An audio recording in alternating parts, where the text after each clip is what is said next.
2,5 meseca od formiranja crnogorske vlade bez Demokratske partije socijalista Mila Đukanovića, u kojem pravcu ide Crna Gora nakon 3 decenije. Da li je polarizacija između političkih blokova sada i izraženija? Šta je sa ekonomijom, borbom protiv korupcije i narkoklanova, te i rastućim javnim dugom ove zemlje?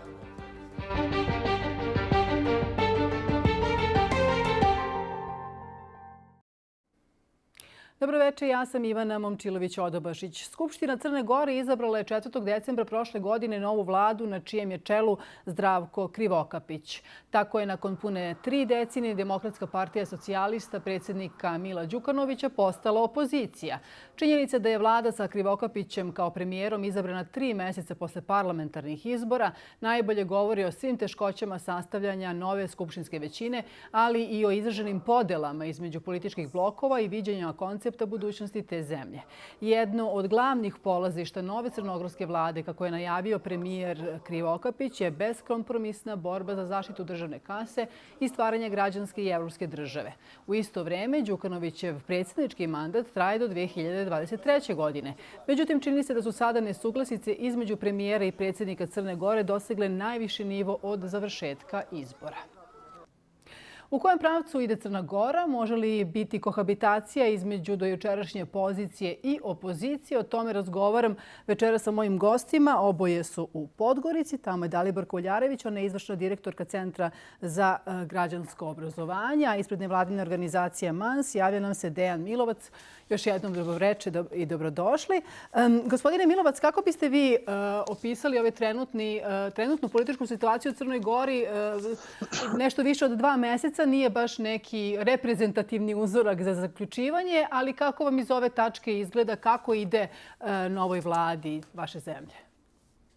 Pa ono što moram kažem na samom početku, vi ste to naveli u najavi, ne govorimo samo o 2 mjeseca od kada je formirana nova vlada, govorimo o gotovo pola godine od kada je formirani parlament, za koje vrijeme smatram da smo izgubili jako mnogo vremena u toj takozvanoj prvoj stvarnoj tranziciji vlasti između onoga što je predstavljao DPS i onoga što se sada ispostavlja kao jako težak i mukotrpan posao, znači reforme svih institucija, tako da kažem po dubini i raskid sa onim što je bila praksa zadnjih 30 godina, a koja je dovela Crnu Goru ovdje gdje se trenutno nalazi. Odgovor na vaše pitanje, znači kako ide na ovoj vladi, mogu da kažem da ide jako teško iz nekoliko razloga. Prvi razlog je što prije svega imamo ekspertsku vladu, imamo kadar koji se do sada nije bavio državnom upravom i koji do sada nije funkcionisao u takvom sistemu i koji se suočava sa brojnim opstrukcijama, znači onog kadra koji je i dalje u crnogorskoj upravi, a drugi razlog jeste ono što su neki potezi koji jako liče na ono što je DPS radio do sada, koji su motivi iza toga, to je ono što će da pokaže vrijeme, međutim i dalje imamo neku praksu koja u određenim oblastima jako podsjeća, znači na ono što smo imali prilike do sada da vidimo, prije svega kada je i odnos prema medijima, ali prije svega odnos prema civilnom sektoru i generalno oko učešća građana u donošenju nekih odluka, tako da imamo situaciju da se znači brojne odluke donose na vladi i da je transparentnost još uvijek nije na onom nivou koji se obećavao, znači nakon izbora 10. augusta. O ovim kritikama baš bih voljela malo kasnije da nam samo malo prokomentarišete. Vratit ću vas na neke delove onoga što ste pričali, ali hajmo da u priču uvedemo i gospođu Uljarević. Premijer Krivokapić je tokom tog svog govora koji sam pomenula govorio o Crnoj Gori kao Luksemburgu, o tome da će borba za ekonomiju, a protiv kriminala i protiv aktuelnog virusa biti prioriteti. Kako to do sada vidite? Pa nova vlast se i prilikom, ja bih zapravo vratila isto priču malo unazad, znači nije sve počelo samo na tom premijerskom satu, ja mislim da su neke smjernice date odmah nakon izbora. Ja bih podsjetila se nova vlast doktrinarno obavezala na jedan put, to je put osnaživanja savezništva u okviru NATO-a, pristupanja Evropskoj uniji, neosporavanje države Kosova, ali striktno pridržavanje velikog načela vladavine prava. Međutim, za ova 2,5 mjeseca koliko je ova vlada operativna i uz sve ono što su bila obećanja, naravno vidimo dosta nekakvih i lutanja i ja bih rekla da su ona vidljiva i oko nekih ključnih pitanja poput recimo vladavine prava, jer se stica utisak ponekad da se šalje poruka da se zakona ne treba pridržavati kao pijan plota, kako su to neki ranije znali govoriti isto sa pozicija vlasti.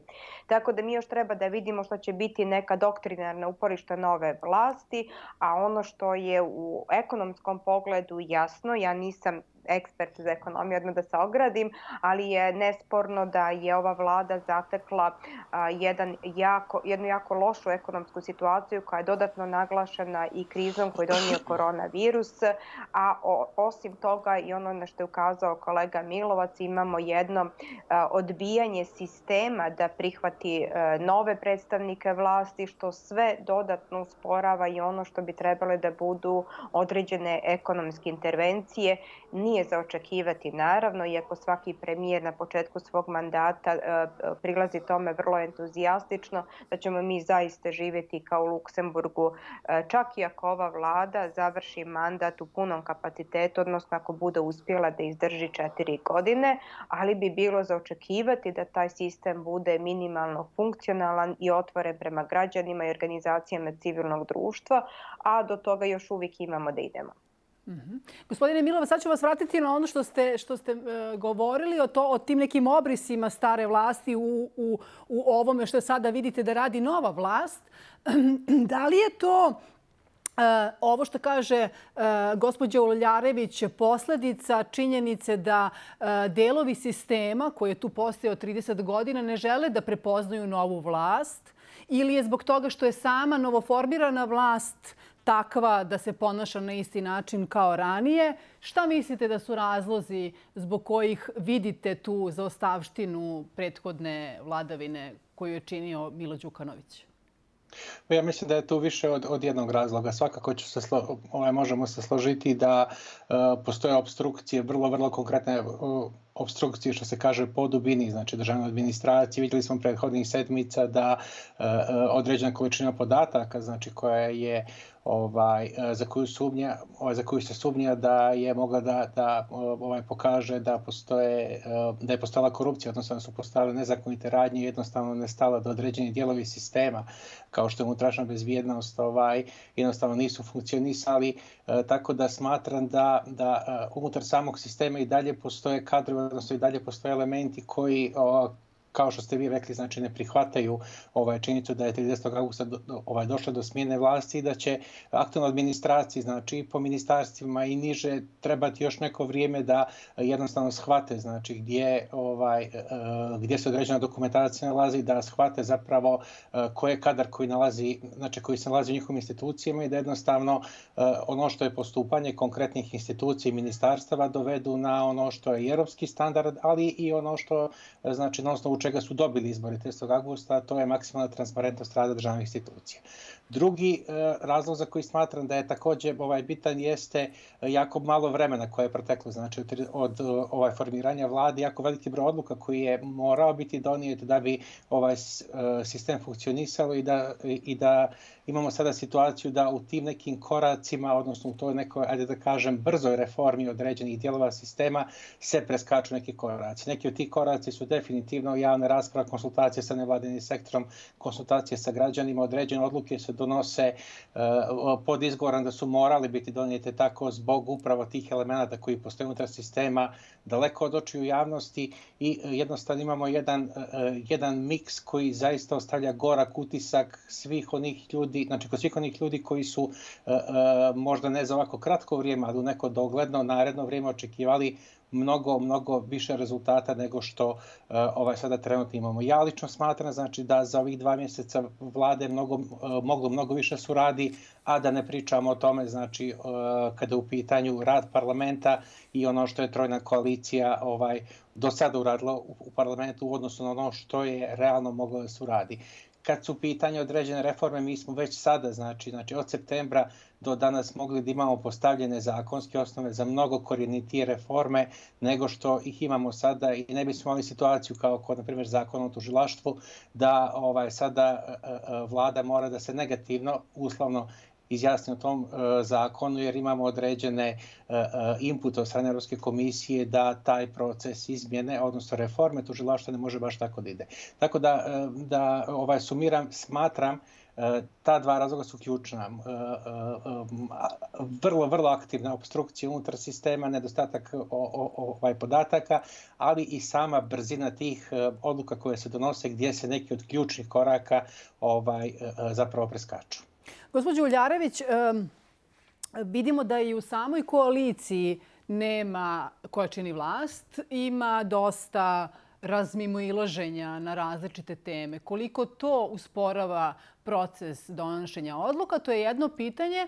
A drugo, odnosno možete odmah da se referišete na gospodina Milovca, zanima me u čemu vi vidite ovo o čemu on govori, donošenje odluka skriveno od očiju javnosti. Koje su to odluke koje se, kako je gospodin Milovac rekao, brzopeto donose tako da javnost nije uključena? Pa nema sumnje da mi imamo jednu vrlo heterogenu vladajuću većinu koja teško dolazi do konsenzusa oko pojedinih pitanja, da je i vlada suštinski manjinska, iako je ona jednom većinom izabrana u parlamentu, jer ona nije istinski već iznuđeni izbor te vladajuće većine. I odmah nakon njenog izbora naravno počelo je da dolazi i do tog previranja u dijelu da svaka strana pokušava da nametne nešto što vidi kao svoje prepoznavanje javnog interesa, a nerijetko je to zapravo forsiranje partikularnog interesa. Mislim da je ovdje ključni problem u tome što mi i dalje imamo situaciju da niti dojučerašnja vlast može da se privikne da je danas opozicija, niti se na drugoj strani vlast privikava da je zaista vlast. Ona i dalje u mnogo čemu djeluje kao opozicija, kao nevladin ili kao neko ko pripada civilnom sektoru i u tom kontekstu ja vidim i određene neusaglašenosti između onoga što su djelovanja vladajuće većine, pa evo ako govorimo o izmjenama i dopunama zakona o tužilaštvu, znači prirodno bi bilo da sve to bude koordinirano. Mi ne znamo da li je to zapravo koordinirano ili ne, jer su različite verzije bile u javnosti,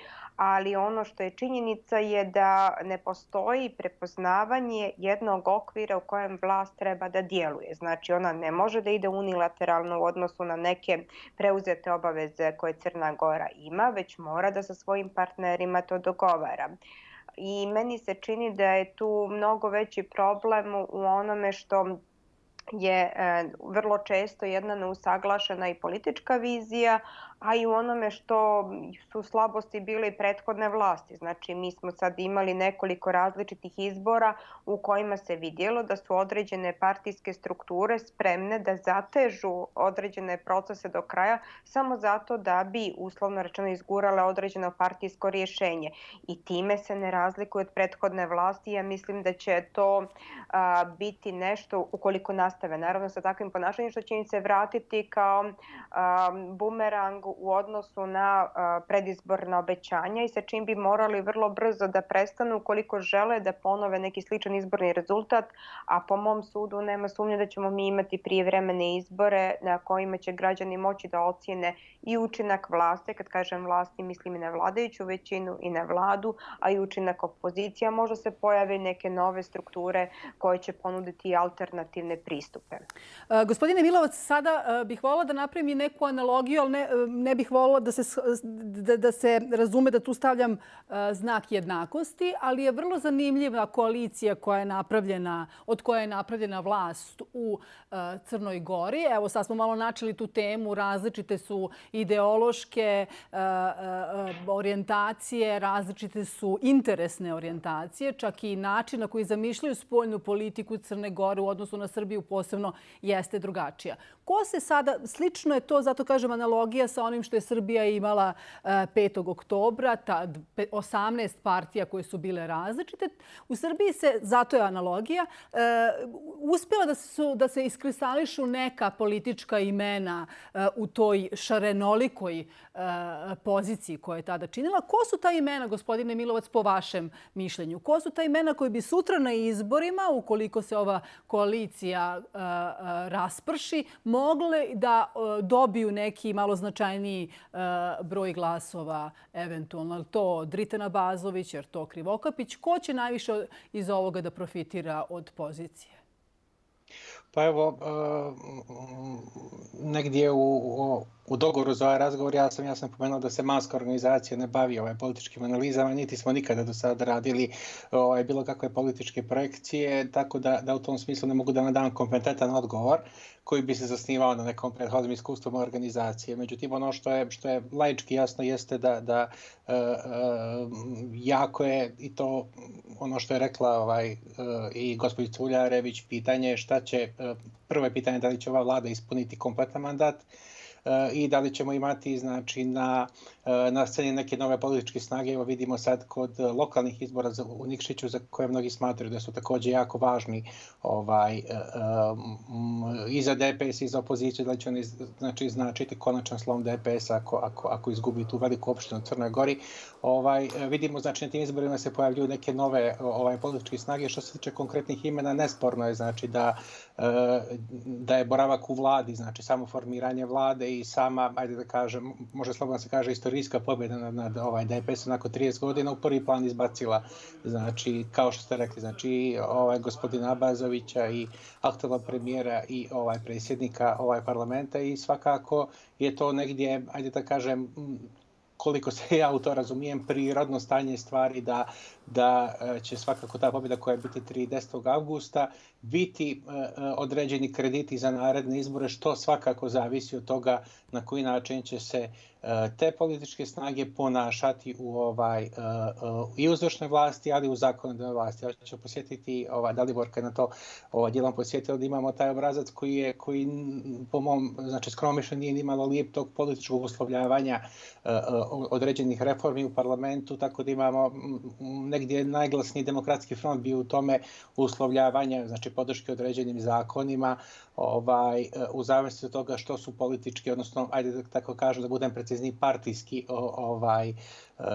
interesi te koalicije. Tako da u tom smislu mnogo toga će uticati na to ko će biti ključni, znači politički akteri u naredne 4 godine, bilo kada su u pitanju znači lokalni izbori ili ukoliko budemo imali prijevremene izbore. Da. Samo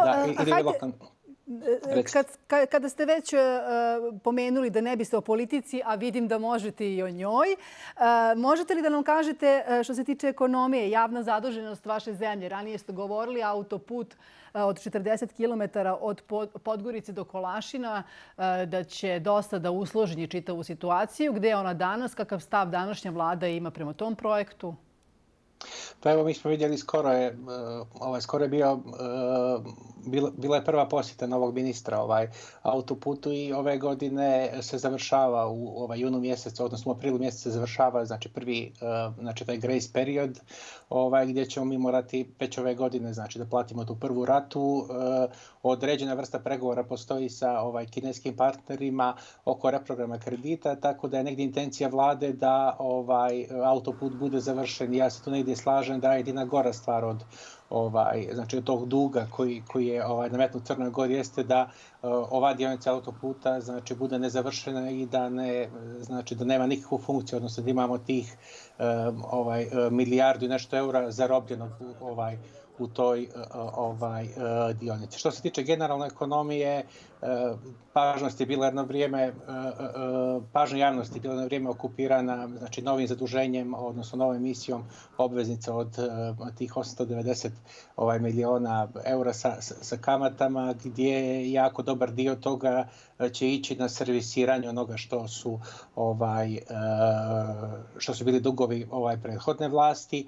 Ono što ja mogu da pretpostavim da je to bio jedan od neminovnih izlaza, znači od neminovih prvih koraka. Znači, nove vlasti, ono s čime mogu da se složim, jeste kompletna transparentnost znači, tog postupka, da javnost znači, do samog njegovog okončavanja nije znala znači, za bitne pojedinosti, kao što nismo znali znači, za mnoge druge odluke koje su donijete, odnosno koje su bile, ajde tako da kažem, iznuđene. Sad sa ove distance ne možemo znati da li je nešto drugo bilo moguće, kao što je znači, likvidacija Montenegro Airlinesa, odnosno odluka Agencije za zaštitu konkurencije da jednostavno vlada Crne Gore ne može više da pomaže tu nacionalnu kompaniju. Sve te odluke, sve te znači, informacije su dospjele u javnost sirove, neobrađene na preskonferencijama, na Twitter nalozima, da mi kao građani još uvijek ne znamo da li postoje ozbiljne analize iza toga i to je onaj dio koji se...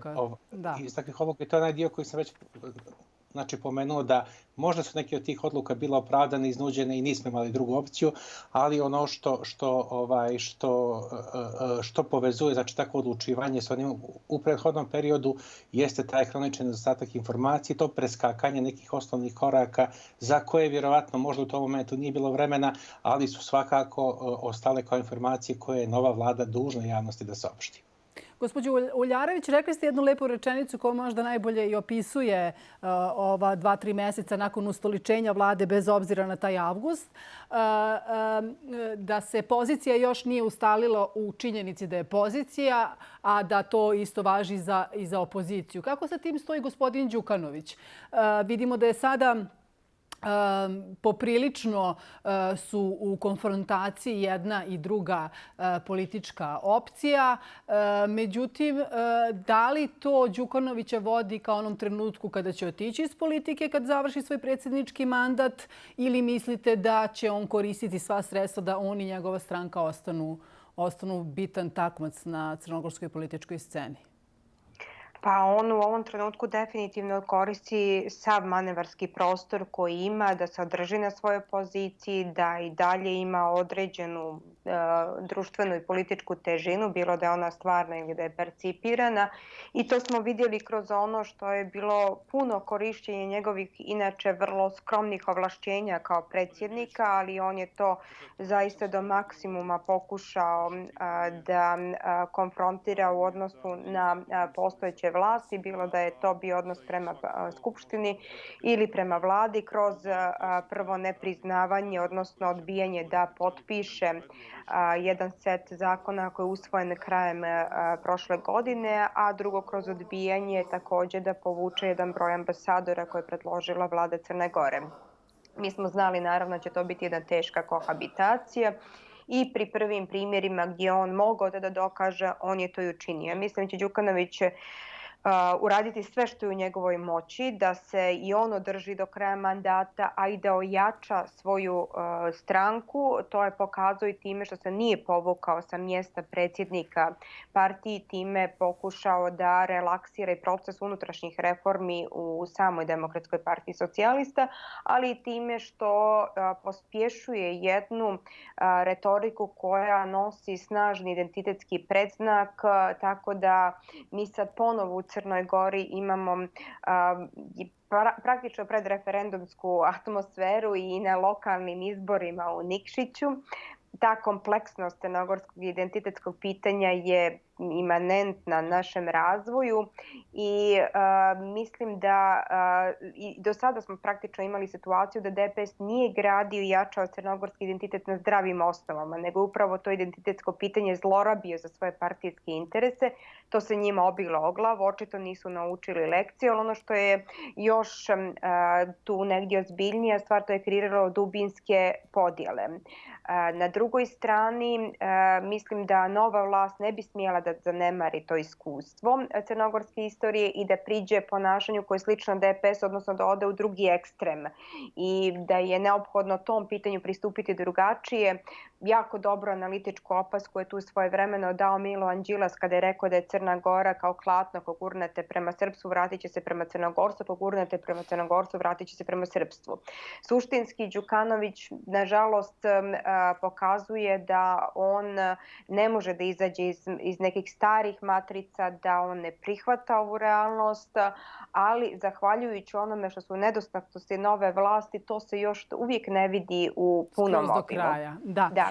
Tu smo negde pre kraju, voljela bih da vas pitam za jednu sad najnovije polje razračunavanja između Đukanovića i u ovom slučaju premijera Krivokapića u vezi sa automobilom koji se najavljuje da će biti oduzet, a sa druge strane čujemo glasove škaljarski, kavački klan su jaki, korupcije na sve strane, a govori se samo, odnosno između ostalih i o tom automobilu. Da li u tom gestu premijera Krivokapića vidite populizam ili vidite tu neku neminovnost s obzirom na to da su oni celu svoju kampanju počivali na tome da će pokušavati da isprave taj privilegovan status prethodne vlasti?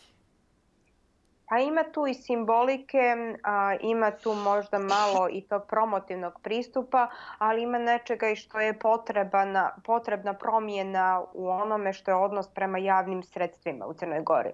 Ja mislim da je zaista, i nisam usamljena, vjerujem u tome da je značajan broj crnogorskih građana, misli da je neprilično da država koja se nalazi u ovom ekonomskom statusu ima toliki broj službenih automobila ili da ima 2 Majbaha koje nemaju ni mnogo bogatije države. To je ipak bio jedan i simbolički izraz bahatosti i otuđenosti prethodne vlasti i u tom segmentu je razumljivo da nova vlast želi da pokaže i na toj ravni da pravi otklon. Tako da je to nešto što ja vjerujem i građani očekuju od novog premijera, a da li je to sad nešto što je bila najvažnija stvar ili ne, to je potpuno drugo pitanje. Mislim da mi u mnogo čemu imamo ponašanje sadašnjih članova vlade tako da oni mnogo više vremena troše u ispitivanju zloupotreba prethodne vlasti, kojih je nesumnjivo bilo, nego na ono što bi trebao da bude fokus na njihove nadležnosti. Tu treba da se pravi neki balans. Znači, naravno da je važno jedno i drugo, ali neko će pitati nakon nekog vremena što ste vi zapravo uradili, a ostavite vi nekim drugim organima, pa i onome što je paralelni dio koji sve to nadzire, poput civilnog društva, da pokuša da se bavi onim što su bile zloupotrebe prethodne vlasti. Hvala vam puno. U iščekivanju smo ovoga što ste nazvali referendumskim pitanjem na izborima u Nikšiću, pa možda to da neki obris za ono što će se u budućnosti dešavati. Hvala vam što ste bili moji gosti. Bio je ovo kontekst. Ukoliko ste nešto propustili, pogledajte na našem sajtu. Prijatna noć.